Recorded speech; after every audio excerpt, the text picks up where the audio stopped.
There's a lot of emphasis. It's very clickbaity on the internet, you know. My massive declutter, I got rid of this and I got rid of that. Look how little I live with. And if it really turned out what you were doing in the first place was you were already on the right track, fantastic. Hey there, my handsome and pretty little Cobras, and welcome back to the Cobras Nest. For those who are here and new, my name is Mignon Cobra, and I guess I still make minimalism videos. So today's minimalism video is going to be another life after minimalism video. I had mentioned in some videos that I wanted to kind of give some 10 pointers on how to take a healthy break from minimalism. So that's what we're going to be covering today. So without further ado, let's just get into the video. Let's get it. Let's go.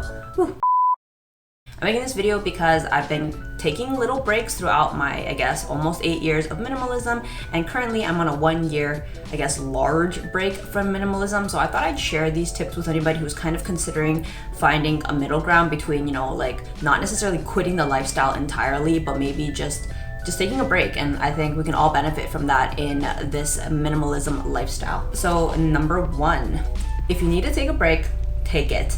I have noticed for myself, I tend to take a break, like a mini break of like a month or two every several 2 to 3 years. That's usually how long I can go, you know, being at the like stoic level of minimalism before I get tired and I feel like I kind of need a break. And then usually in that time, I will like cop more things than I usually do. I tend to replenish my stuff annually, as I've mentioned in some of my videos, around like the Black Friday sales or like the Christmas sales. When I can get a better bang for my buck, I replenish a lot of my stuff. And usually by a year's time, it's kind of like worn out and ratty. So I do that, and then in the month, sometimes in the summer, I'll like eat more, I'll wear more things, I'll go to the mall more often, I'll do more typical things that in my own minimalism I don't really do. So whatever that may be for you, figure that out. My minimalism is obviously going to be different from yours, so what I take a break from and do in my breaks will obviously be different for you. But I will touch upon that in point number 9 about hobbies.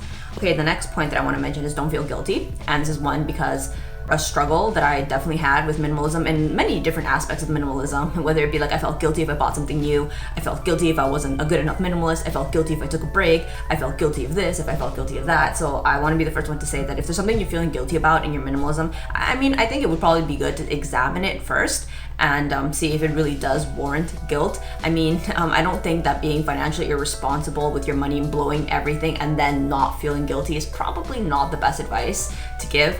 But I think everything within reason, I think it's just healthy to examine one's guilt. And at the same time, if you feel like you need to take a break, but you just feel guilty that you feel you need a break, but you don't want to take it, I think I want to say, like, I don't think you should feel guilty. We all deserve to take a break from things if we feel kind of tired of something. Okay, and number 3, it's not an all or none principle. And that's something that I kind of noticed for myself in my current 1 year break of minimalism. There's a lot of things that I kind of noticed that I was okay with letting go of. And there's actually a couple things that I was kind of like, hey, you know what? I actually kind of enjoy that, so I'm still going to keep it. So I think that with minimalism, it's not an all or none principle. There's varying degrees, different types of minimalism, different things that suit people and things that don't. So if you want to let go of some aspects, I think you can. I think if you feel maybe you don't want to give up the minimalism label or the minimalism lifestyle, you don't have to get rid of everything. You can let go of some and keep some, because again, it's not an all or none principle. Okay, number 4, it's different for everybody. I have seen in the Reddit subreddit of minimalism, I love going on that thing, it's so informative. A lot of people talk about, you know, I don't have guidelines, I don't know what to do, everybody does minimalism so differently, like what am I supposed to do? And I actually think that that's like a blessing in disguise. I think it's good that minimalism should look different for everybody. What works for somebody and how they feel is a good way to implement the benefits of minimalism shouldn't be the same for somebody else. And I mentioned this point because it's one that I have struggled with. I have felt the pressure as a minimalism content creator to have to look like the standard, the golden standard, whatever that may be, that I kind of lost myself in it. I stopped being authentic to myself. So that is a tip that I can give if you feel that you're feeling pressure to look a certain kind of way. I just want to let you know that like there's so many types of minimalists out there and they're all minimalists. So don't feel pressured to have to be a certain type. That if being a certain type is making you uncomfortable or making your life difficult, try another lifestyle, because in our own minimalism journey, it looks different. For people who have been following me for the past 4 years will know that I look so different, or at least my minimalism looks so different from who I used to be to who I am now. I think a lot of you would agree that I'm a lot more relaxed with my minimalism. If you guys used to see my channel then, like I used to make everything fit in the luggage because my lifestyle was different. I was an international student. Everything had to fit in the luggage. I'm not anymore. I'm a working professional who actually has an apartment. So be reasonable with your minimalism. Okay, the next one is number 5. What kind of minimalist are you? Like, what are are you using your minimalism for? Like, are you a digital nomad?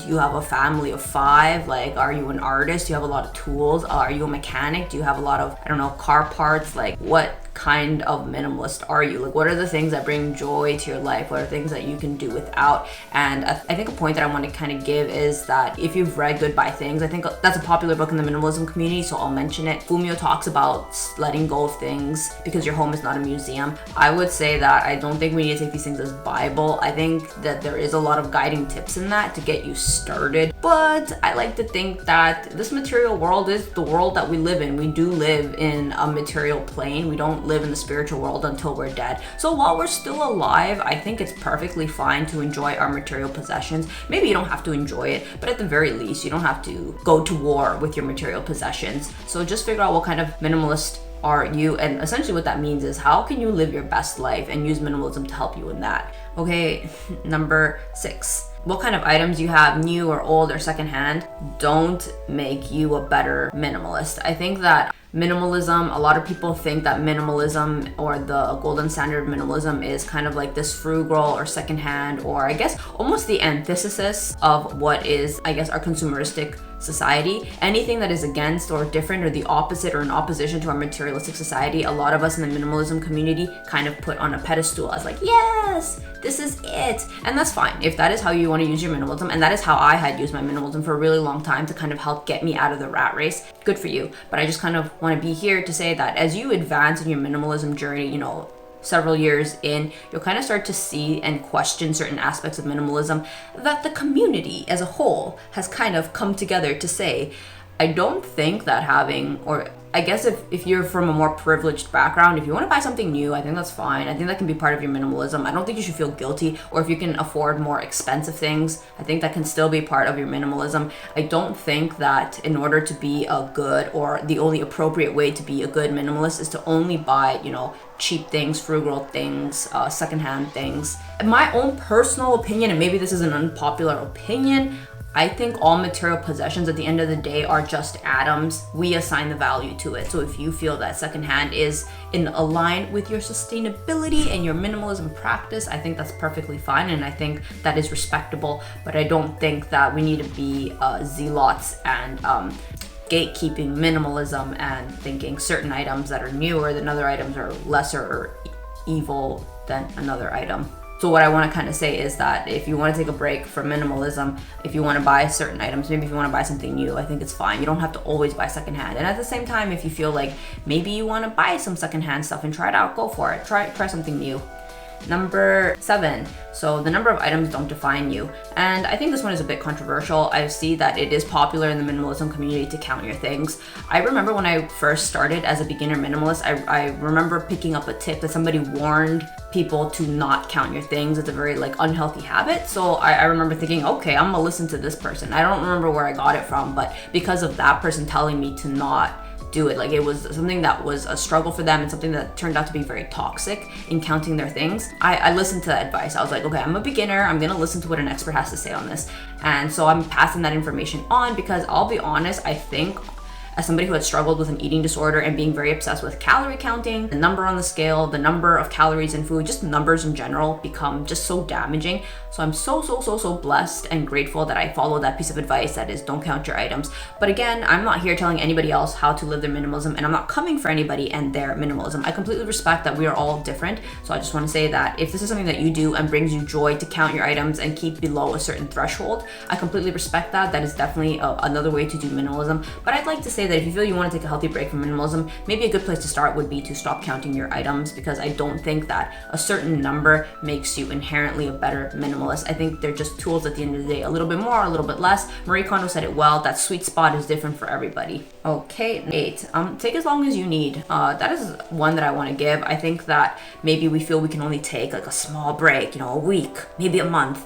But I think that you can take however long you need to take. I mean, for myself, I gave myself a year because I feel like, what am I gonna do in a month that's really gonna change anything on like a real, like on a deep level? Like, let's be real, let's be realistic. So I gave myself a year, and of course, a year may be a lot for somebody, maybe a little for somebody else. I'm not telling anybody else how to live their minimalism break. I'm just saying that for myself. I was like, I'm gonna give myself a lot of time, so I gave myself a year. So my advice is, if you feel you want to take a break, take however long you need. Maybe you find you'll need more than a month, more than a year. I don't know, but I feel like you should have the freedom to take however long you need. Okay, number 9, and this is the point that I want to talk about, is introducing new hobbies. I think that if you've been on a minimalistic journey for a period of time, for a substantial period of time, I'm sure that's different for everybody, but let's just say you're at a point where you kind of feel like, okay, look, I've been at this for a really long time. Maybe I'm tired of decluttering, I'm tired of simplifying. What should I do next? I think according to Craig, he said it really well in one of his videos. He's like, once you're done decluttering, it's time to start living your life. And I think that's very beautiful, because I think you should. I think at this point, if you've done your due diligence, you've gotten rid of the excess, you now have the space to live your best life, whatever that may be for you. And you shouldn't feel guilty if it so happens that some of the things you have brought back into your life were things that you had let go of, because that's what minimalism is the tool to figure out what really matters. And if it really turned out what you were doing in the first place was you were already on the right track, fantastic. And I say that because that's something that I really struggled with. It turns out that a lot of things that I had decluttered turned out to be the things that were really important to me in the end. It's almost like, wow, I didn't even need to be a minimalist. What was the point? To just end up in the same place? And that for me was kind of like very jarring. I was kind of like, I didn't know how to come to terms with it. So what I want to say is that if it so happens that you're introducing new hobbies into your life that happen to be things that you had like before, don't feel guilty. That doesn't mean you failed. It just means that you it turns out you were on the right track all along. So in this stage of minimalism, if you're further along and you're on a break, introduce new hobbies or bring back old hobbies. New hobbies could be like, I don't know, the world is big. You can take up reading new books. I'm not gonna make a long list of possible things that you could do, but I'm sure you have on the back burner some things that you've always wanted to do. Well, now is the time, and you have the space for that. Okay, number 10. Enjoy the adding phase of minimalism. So I think that this is probably not illustrated enough in minimalism. There's a lot of emphasis. It's very clickbaity on the internet. My massive declutter. I got rid of this and I got rid of that. Look how little I live with. I am not knocking these things. I'm just illustrating that I think that it is important to have a critical eye about these things. Minimalism should not be dogmatic. We shouldn't be zealots about it. We shouldn't lose our minds about these things. So what I'm trying to say is that there is a definite giant market to satisfy that craving that we have to see the decluttering and simplifying process.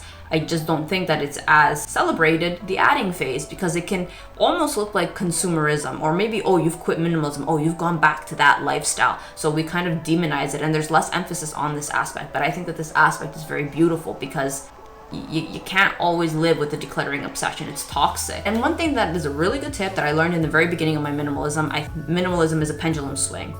We are sometimes minimalistic and sometimes we are maximalists, and we just go back and forth in this wave. That is the pendulum swing of minimalism, and I think that's extremely important. So we can't always just be in this area. We need to also swing the other area, because I believe in balance.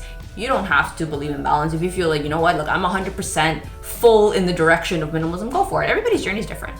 I'm just here trying to offer up some possible healthy ways to consider doing minimalism, and I think that it's okay to have an adding phase in your life. It's good to have a simplifying and adding phase. If you don't want an adding phase, that's okay too.